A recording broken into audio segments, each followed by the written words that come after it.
আসসালামু আলাইকুম ওয়া রাহমাতুল্লাহি ওয়া বারাকাতুহু। আশা করি আল্লাহর রহমতে সবাই ভালো আছেন। আলহামদুলিল্লাহ আমিও ভালো আছি। আজকে যে আমরা শিখব নামাজের মধ্যে যে দুরূদ শরীফটা পড়ে সেই দুরূদ শরীফটা। বিসমিল্লাহির রহমানির রহিম।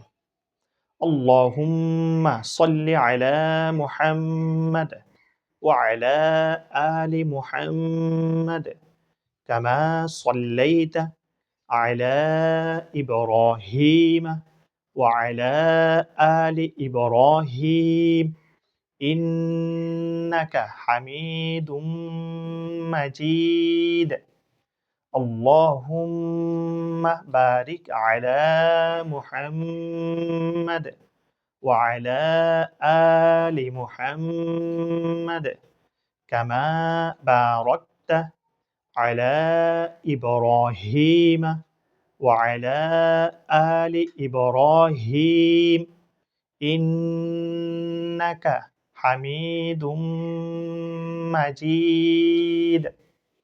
অনেকে দুরূদ শরীফ পড়ার সময় কিন্তু আল্লাহুম্মা সাল্লি আলা সাইয়্যিদিনা বলে। আপনারা যারা বলতে চান, আপনারা আল্লাহুম্মা সাল্লি আলার পরে সাইয়্যিদিনা বলতে পারেন। আল্লাহুম্মা সাল্লি আলা সাইয়্যিদিনা মুহাম্মাদ সেরকম বলতে পারেন। আমি যেভাবে পড়েছি সেভাবে পড়ার চেষ্টা করবেন ইনশাআল্লাহ। আল্লাহ হাফেজ। আসসালামু আলাইকুম ওয়া রাহমাতুল্লাহি ওয়া বারাকাতুহু।